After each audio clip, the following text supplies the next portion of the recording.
Hey, what's up, guys? Christian Brindle here. Welcome back to the Seven Figures or Bust podcast, the number one podcast in the world for growing your insurance business to seven figures. I'm joined with another amazing guest here today, someone who is a friend of the channel, going to be at our event this coming June, someone that we've been able to collaborate super, super well. And I've learned a ton from over the years in my own right on advertising and marketing, the one and only Justin Thomas. Justin, how are you today? I'm doing good. Thank you for having me. I love the name, Seven Figures or Bust. It's a good Seven name. figures or bust. Seven figures or bust. And who better than you, right, to be a guest on this? Um, Thank you. so I want to I want to so I think a majority of people that are going to see this know you. They see you on their screens all the time. You're always popping up on people on news feeds and videos and everything else like that. Um, Yep. but let's kind of take it back to the beginning a little bit, right? Like, talk a little bit about what got you into insurance. Because with your ability to market and your ability to build and grow organizations and scale through paid advertising, you could do, you could go into pretty much any niche and probably just crush it with your abilities. What led you to insurance? Yeah, that's a great question. Um, I'm surprised. I know I've been on like your YouTube channel and stuff. I'm surprised I don't think you and I specifically have gone into this much, but I got in the insurance industry to start out with in college, like 2014, 2015. Northwestern Mutual does this like internship for college students, and their marketing is brilliant because their marketing is the number one rated the number one internship like in the nation, and like it's really vague as to like what it is, other than the fact that it's like an internship, and like college kids are looking for internships, and they're a business, but from the outside in, you don't really know like what you're going to do, you don't really know what's going on, and then you start interviewing, and still you don't really know like what it's going to be like. And then once you get in, it's basically the exact same thing as if you get hired as a full-time insurance agent. You just get a little bit more training and a little bit more hand-holding. And so you get brought in, and their entire process is built on this guy who did sales training, Al Granum, and it was all about numbers. Like you get you contact or like reach out to 100 people or dial 100 people, you're going to get a hold of 10. Out of 10, you're going to set an appointment with three, and you're going to write one policy or something like that. That's probably not exactly right, but it's all about numbers games. And so with that, then they have you create your Power 100 or Power 300. I think it depends on which office you're in. And this is not the only company that does this. I think a lot of the captive life insurance companies do this model because it works for them as a company, and it works for some agents depending on your personality and your skills and you know what you like to do. But you go make a list of 100 or 300 friends and family, and then they start doing sales training, which was decent. I mean, I had no sales training at the time. At this point, I probably spent close to $200,000 in sales and sales team training, sales team management training. So looking back, it's not the same caliber of sales training I've had now at this point, but it's better than, you know, probably what the independent IMOs are going to give you, where they're throwing you out. And I don't know, that's a little bit more nuanced because it depends on who the agent that's actually training you. But Right. you really get trained. All the sales training is on like setting appointments. And so you just start calling that list of friends and family, and um, just trying to get them to sit down with you in a coffee shop or something like that. And like Make I them feel was, uncomfortable. yeah, for real. I was like 19, and like my mom's a lawyer, my dad works for the FDIC, and I like I was like, "Hey, give me a list of everyone you know that actually makes money, because I'm tired of meeting with all my friends that don't make any money and have no reason for life insurance right now." So like I'm calling these people that are like they don't want to sit down and talk about their money with a 19-year-old that's like an intern. But I do end up setting appointments, and then you know, you go run those appointments with one of the full-time agents, and he pretty much runs the whole thing. So it's kind of you like trick them to show up, and then they actually get pitched insurance by somebody that's got some sales skills. And anyway, it's an interesting model for sure. But I uh I spent most of my time there in that position, I did it for a year. I spent most of my time like on LinkedIn looking for people I had connections with that would actually have a reason to buy life insurance. And even then it wasn't necessarily like looked down on, but I would get like comments like, "Hey, why aren't you dialing?" Because I'd be on the computer like trying to use technology to save time. And so my brain just like honestly, it's because I'm lazy. It's because I don't want to just do like just because I'm told to do something doesn't I almost always feel like there's going to be a better way for me to do it more efficiently with less of my own labor and less mistakes. That's just how my brain has always worked. And so I didn't know the power of Facebook ads or YouTube ads or anything like that. But that brought me in the insurance world to begin with. And then I'll make this next part short because I've got other videos and I can talk about this for a really long time. But ended up graduating, got a job that had the highest base. I had a couple sales jobs and a couple other ones that I had offers for. For me, I'm like, I'm gonna take the one with the highest base so that I can just get guaranteed and just like chill and that's it. So it ended up being like a management trainee position. And really like there was no structure, whatever going on. Me and my best friend played catch with a football in the warehouse like 5 hours a day, and we were getting paid 45K a year to do this. And so got bored with that eventually and started looking at how to make money online. Spent all my time at that job trying to figure out how I could quit this job and like be responsible and create my own income and stop having to show up at the same. Like I hated being an employee.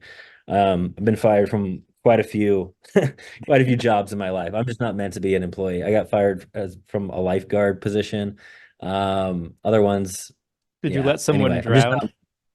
not. No, I didn't, but it's just I think one time there's some funny stories I could come out of this. One, and I got to make sure I don't get in trouble. One time I fell asleep with my sunglasses on, and so that was a warning. And then I think after that, I think I just showed up late a few times, and they're like, "Nah, we're done with you here." But yeah, I was never the type of person that was meant to be an employee. I value my own freedom. I value my own riskiness. Like I want to put the hands of my financial success in my hands and no one else's, and I always have. Yeah. And so ended up figuring out how to start an e-com company, started a weighted blanket business that created enough money that I could quit my job. And then from there, it was enough money, but it wasn't like as much as I'd want to make. And I didn't see huge growth potential in that. And there's a ton of logistics when you have any sort of physical product business. So you run out of stock, you have to deal with that. I didn't like that. And so started an advertising agency with my fiance at the time, my now wife, not teaching, running ads for businesses because I had learned how to run ads for the ecom business. And we had a random assortment of clients. So we had an esthetician, we had a dentist here in Omaha. Then we partnered with a guy in St. Louis who had a PNC agency, but he was trying to do like this social media agency. And he had gotten some clients, but he didn't know how to run the ads for them. So he was good at sales, but he didn't know how to fulfill on it. So he needed a partner to help with that. Um, so his clients were two Krav Maga gyms. We had a gas station outside of St. Louis. We had his PNC agency, and then just some other insurance agents from ones that I knew and others that he knew, because he had also been a part of NAA, National Agents Alliance, which is kind of like FFL for life insurance. And out of all of our clients, the insurance ones we just crushed it for. Everybody else was just like kind of okay. And that's because I just knew the business model. And the Hmm. one thing that Northwestern did really, really well was product knowledge. And so I knew how to look at and structure whole life policies for more than just the death benefit. I knew how to do it for cash value. I knew how to think of it as a retirement tool. It taught me how to think of insurance products in outside of the box ways, because that's how those types of agents sell. But that really helped me on the marketing side of things, because I think a lot of agents, no matter what products they're selling, they can speak and sell really, really well, but none of them have taken that skill over to the marketing side of things, because Yeah. the concept of putting it into ads is the scary part. And a lot of times they'll even tell themselves, like, I don't know what to say. But some of the ways that they explain things just across the table from a prospect, that's perfect to go into your marketing. And so, yeah, so then ended up focusing only on insurance agents, did that for about a year, actually running the ads for insurance agents and agencies. and then started the consulting business that I have now in 2019. Got it. Got it. And I think one thing that jumped out at me that you said there was like, I think there's so much truth and wisdom in what you just said about agents all the time never know what to say when they're doing any type of marketing, right? Whether they're doing a Facebook ad or whatever the case might be, they're trying to drive traffic to a landing page. Like, what do I say? Like, what? Well, I don't understand what to say. And some of these people are like people that are top producers, like I was one of those people. I was a great like salesperson, but when I first started to learn how to market, I'm like, what do I say? And like it's so true. Like if you would just take what you'd say at the kitchen table with somebody and then just put that in writing and type into your ad copy, that can be very effective because it's effective when you're selling. It'd be effective as well when you're running it as an ad. And nowadays you got Chat GPT, so you can write it out super poorly and then throw it into Chat GPT and say, hey, write this for me as an ad. And it'll fix up your grammar, it'll fix the spacing for you, it'll do all that stuff for you. But yeah, Yeah. that's the foundation.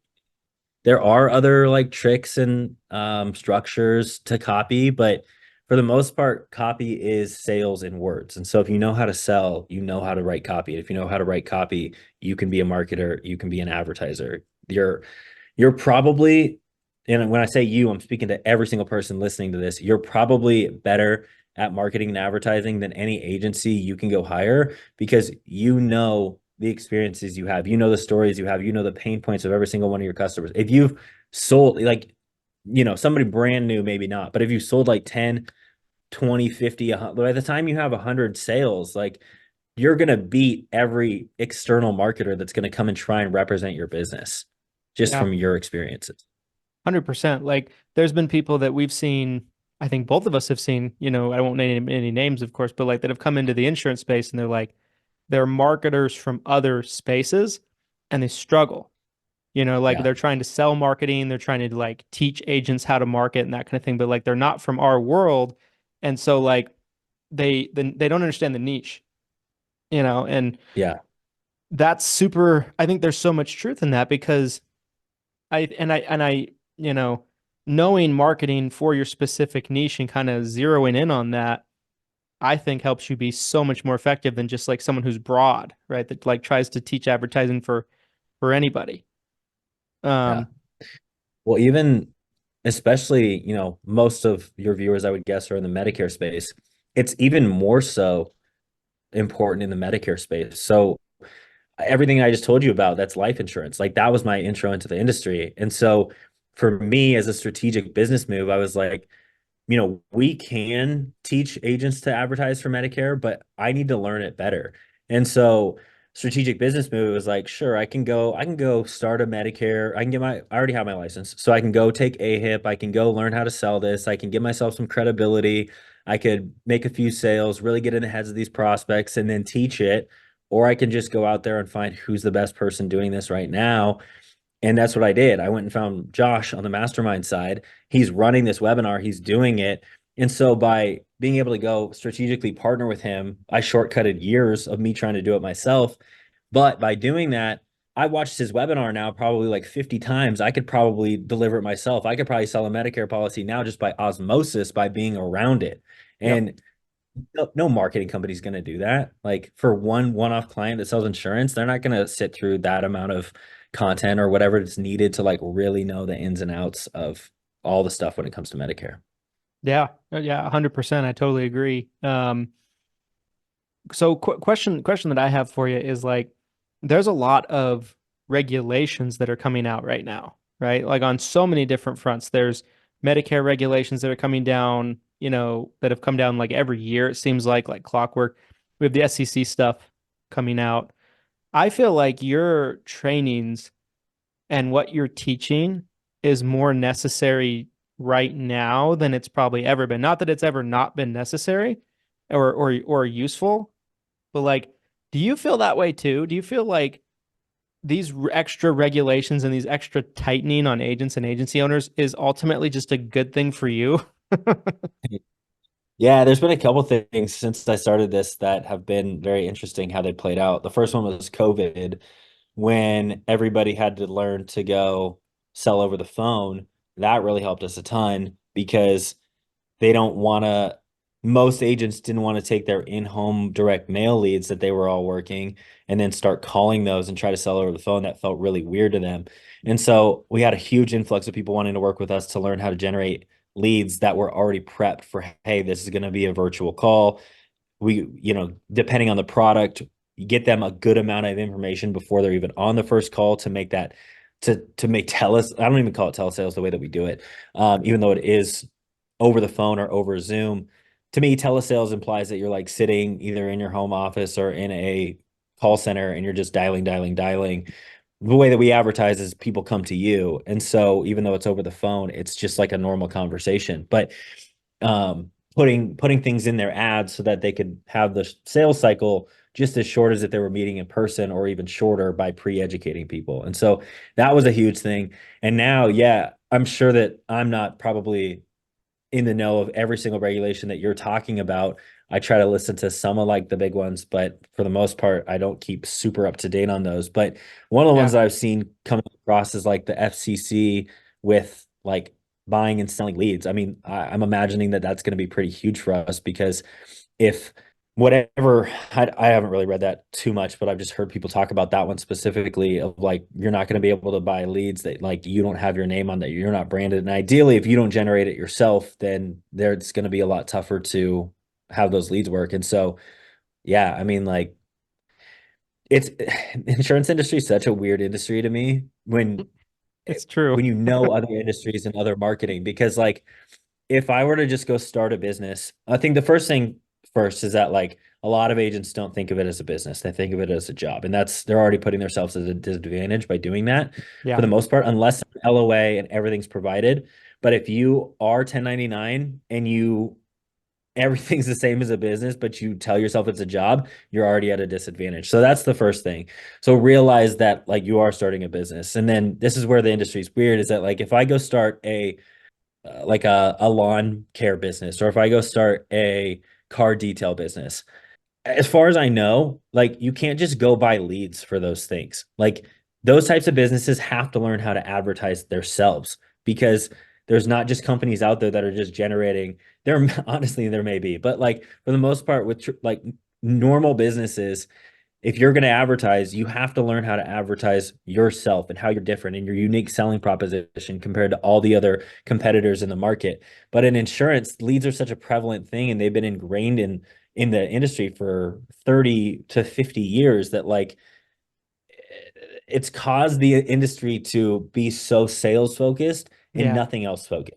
And so everything in the industry, Medicare, health, life, annuity, like whatever, annuities may be slightly different because it's always been harder to get annuity leads in comparison to the other three, but everything is so focused in on a sales lens. It's through a sales lens. And so, yeah, but yeah, I think that this may finally make the industry more level playing field, I guess would make it the best way to say, because it just like, the people that are going to actually learn skills other than just sales they'll be the ones that exceed. They'll be the ones that really take things far. And they already are. Like, you look at anybody that's doing huge numbers, they don't just sell. They control the marketing.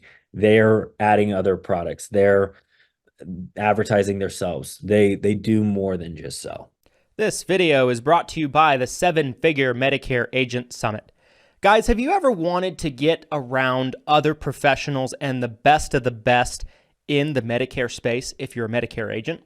There's something to be said about networking and learning what other people are doing around the country, and they might just have some ideas that you may never have thought of before. It's also something to be said about learning from the best of the best. The most successful people in the insurance space collaborate, talk with others, and they have a mentality that we all are in this together and we share ideas and grow together. The 7-Figure Medicare Agent Summit is the premier event for Medicare agents. It is highly affordable. It has a great reputation of being some of the best content you're going to find at any event. There's so many events out there that are nothing but pitch fests, or half of the speakers are employees for the agency that host the event, and there's not really any real agency builders, or very few that actually take the stage and speak. At the Seven Figure Medicare Agent Summit, you get nothing but the best of the best talent from all over the industry. It's not based on hierarchy. It's not based on anything like that. We all are coming together as Medicare agents to grow and learn and get better. You can get information on who the speakers are for this year's event and ticket prices down in the link of this description. We would love to see you at the Seven Figure Medicare Agent Summit. Yeah, 100%. And the thing that's always, I found so weird always about insurance is like technology wise and like, innovation wise, it's always so far behind a lot of other industries. It's always been that way too. Like, Yeah. I remember when I started as an agent 10, 11 years ago, whatever it is now, like at that point in time, specifically on the Medicare side, there was such compliance fear of Medicare Advantage. Like Medicare Advantage wasn't even 10 years old at that point. And there was such just concern about doing anything that had to do with Medicare Advantage. So like there weren't even e-apps, like like no carriers had e-apps. Sunfire wasn't a thing. Like none of that stuff to do enrollment tools that we have now were a thing. Like we literally had to use paper apps. There wasn't a way to compliantly do it. You couldn't compliantly sell it over the phone. And even back then when I started, right, 2013, 2014, 2015, that kind of range, all these other industries were like so caught up, like doing a paper in application was like it was like unheard of even back then for other businesses. Yeah. But like for Medicare and specifically, like you had to do it that way. It's just really weird, and I think that's a great point, because what other business out there is like, oh, I need some leads, need to buy some leads. It's not a thing, like Yeah, it's like Glengarry, Glen Ross kind of stuff. I know. And it makes, I don't know, it's weird. I'm pretty passionate about this because it like, so many people get sold into the insurance industry, on both sides, health and life. And they get sold like this dream, and it's tied in with MLMs, and they are truly starting a business, but they're not taught any of the skills needed to run a business except maybe a mediocre version of sales. Yeah. And then they're expected to like succeed. And then it's no wonder that the fail rate is like 92, 95%.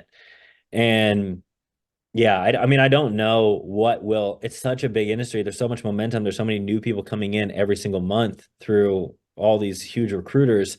I don't know like what would finally be the thing to like change the norm. But I don't know. I think it would do a lot of good for the industry. I think even from the top down, I think that if anybody being brought in was taught more business skills, more people would stick around.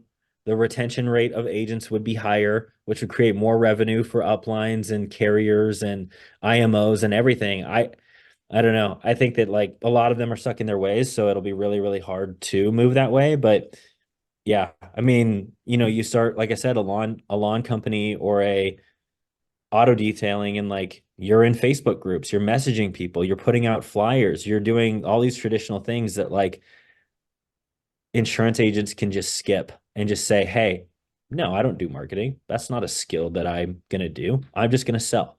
And that's just such a bad way to look at running a business, because we're one dimensional. You can't really grow, and it's not a huge asset either if you don't have all these other things that make your business truly proprietary. Yeah, 100%. Like you don't have anybody to talk to for one. You can't sell your way out of a paper bag. It doesn't matter, because you're talking to the mirror. Um, question I wanted to kind of pivot to on this, that I was kind of curious about. So last year, like, September or so, I come out to Omaha for Thrive with Josh, right? We're the three of us are hanging out together. And I remember this pretty vividly. Like we're playing pool at your office. By the way, it's sick, by the way. If anyone hasn't seen like the video of it, go like check out Justin's video.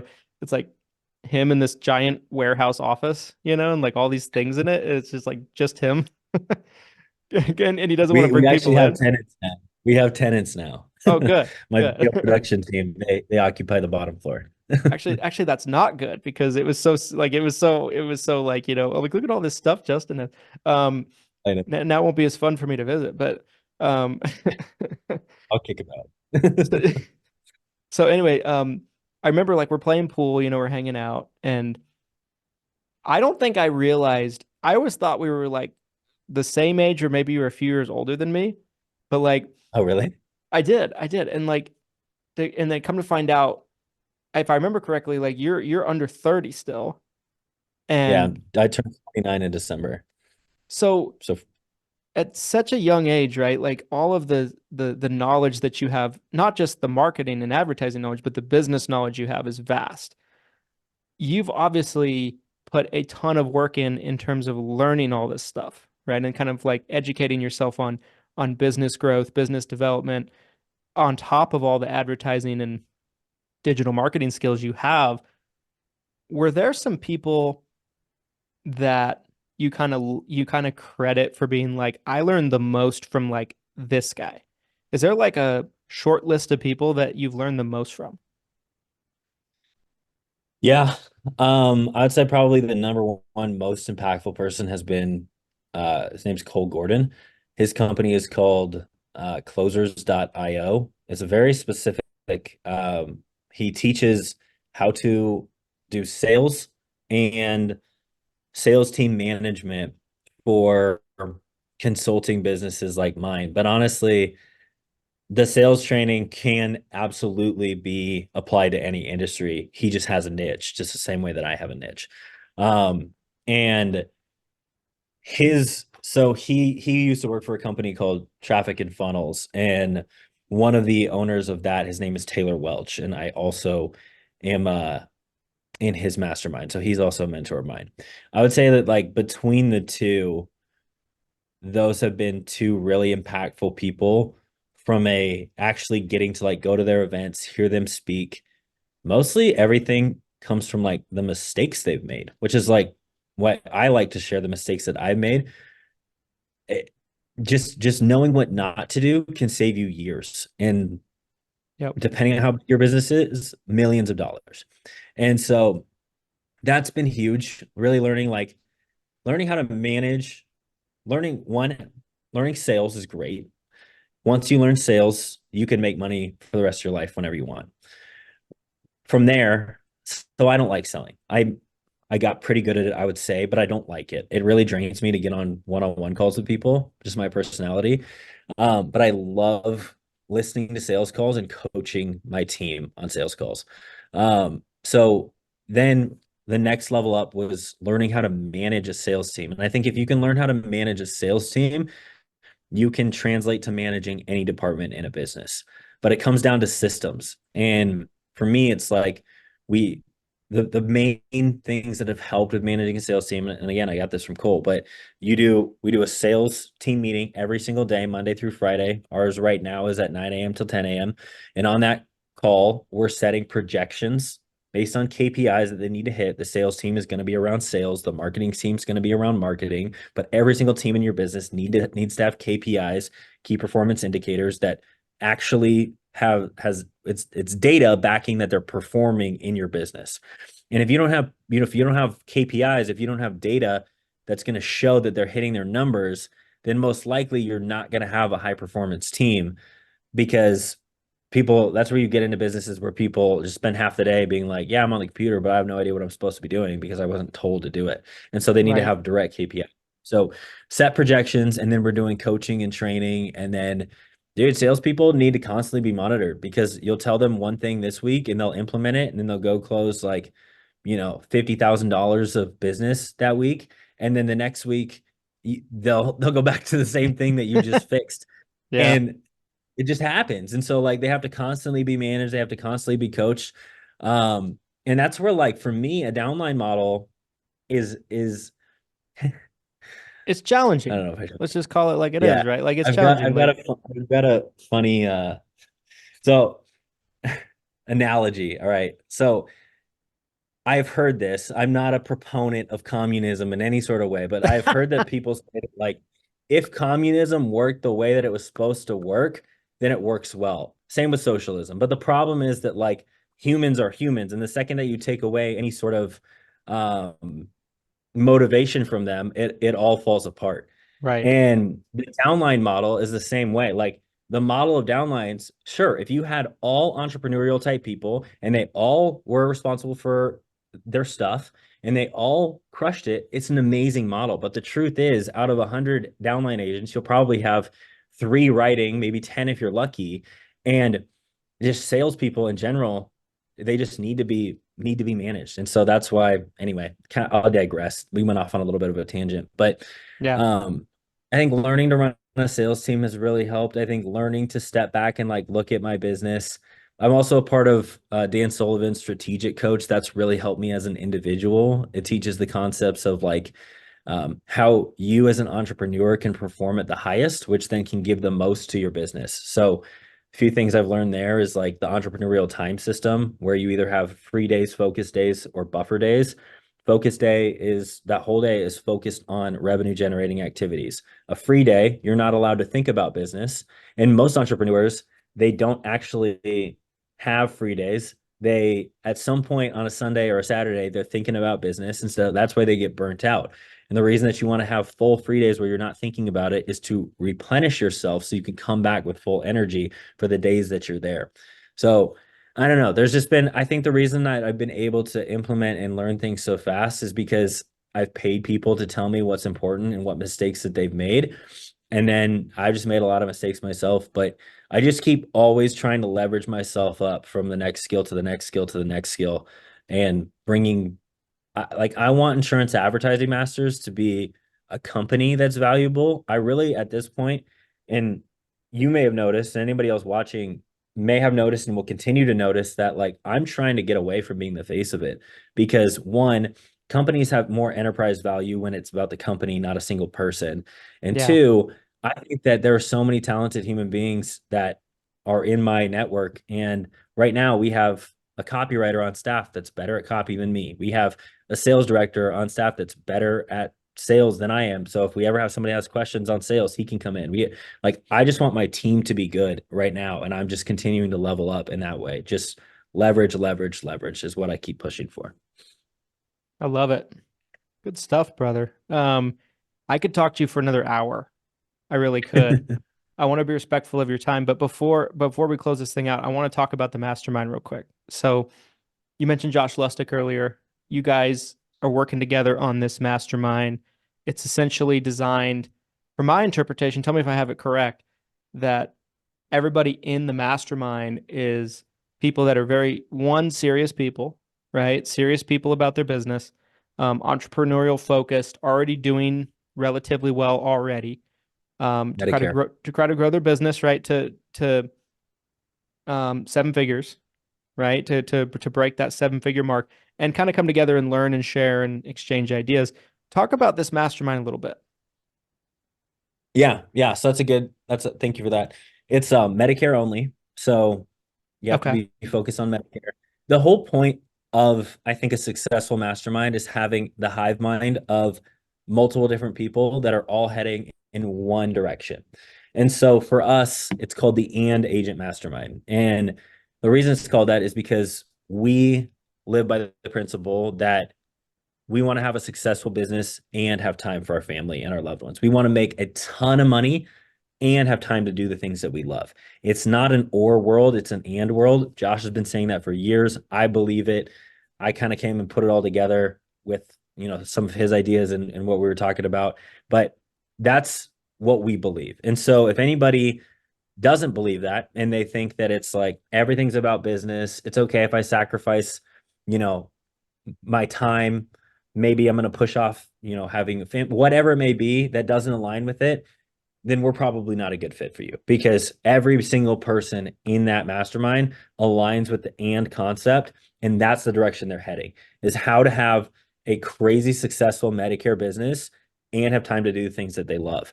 And when you are heading in that direction, there's a few key concepts that create that outcome for people. And yeah, like you said, it's really for people that take their business seriously. We do have a requirement to get in. Typically, people need to be at or around six figures in renewals before this is going to be a fit for them. We want to protect the integrity of the group. We have some seven-figure earners in there already. And so it's not really about getting to a certain number, but it's about this and concept. It's moving towards more money and more time for the owner, and also great opportunities for people that you can hire along the way. You know, one of our agents, when he came in, he had 3 downline agents, immediately switched them to LOAs, which they were okay with. They started making more money in an LOA fashion, and they could just focus on getting really good at sales. And now he has 11. So he's been able to create business opportunity for an additional, what is that, 8 people or something like that, in just 1 year. And so that's the key concepts that go into that are, in order to create scale at a way that doesn't create more time stress for you, you need a demonstration asset. You need something that you can send people to that's going to sell for you, that's going to have no time constraints, meaning it's going to sell for you 24/7, 365, and it's going to turn them into teed up people for you to become clients. And so the best way we found to do that for turning 65 people in Medicare is an online webinar. So that's the first thing. Once you have a webinar, then it's just sending traffic to that through whatever means you can send traffic through. So for us, the easiest way to get people started is Facebook ads, but it could also be YouTube ads, TikTok ads, Google ads. You could go on a podcast that has listeners that are in the age demographic, get traffic that way. You could buy a ad in the newspaper, send traffic that way. You could be sending out direct mail, put a QR code on a direct mail. It doesn't matter where you get traffic once you have that demonstration asset, but we got to get people to it. Then once that happens, you've created a system. The definition of a system is something that is standardized and repeatable. And so once it's standardized and repeatable, then it's scalable. Systems are scalable. So you just need to put more traffic in, and you get more teed up clients on the back end for you, and they're coming to you because of the work of that system. Then from there, we scale that up until the agent can no longer handle the appointments themselves, and then they need to replicate themselves. This is where the and agent comes back in, because we don't want the agents to just be bogged down and now all of a sudden they're spending 60 hours a week doing sales calls. No, use some of that money in order to buy back some of your time, then leverage yourself up to make more money. It's just a constant staircase. Buy time, make more money. Buy time, make more money. And we have trainings that keep moving people along in that process. And that's really the whole concept of the thing. I love it. Where can people find out more? Where can people learn more about it? Yeah, so I have my own demonstration asset that I've been working on for a while. It's not out yet, but when it is, there'll probably be a YouTube video on my channel. But there already is a YouTube video that has a little bit of a synopsis. It's a review video from one of the most recent events. So my YouTube channel, Insurance Advertising Masters, you can go there. You can send us in an email. Best email to send it to would probably be hello@insuranceadvertisingmasters.com, and then have that demonstration asset ready here probably in, I don't know. It's kind of on the back burner right now, but maybe next couple months it'll be out. But yeah, we're not really trying to scale it massively right now either, because everything that we teach in there comes directly from either Josh's agency that he's running or what I'm doing on accounts that I personally manage. And so we don't really want this to be something that we just blast out to the industry and, tens of thousands of people or even thousands of people are running the same model. We want this to be, more kind of for tight-knit people that are looking to have longer term mentorship relationships with people and be in a group that really fit that and concept, that and principle. Because if this just gets in the hands of people that don't really care about that, then it'll saturate, and it just, it'll saturate quicker. It could get in the hands of like call centers and things like that, which we really don't want to do. And so we're just trying to keep this a more tight-knit program on this side of things.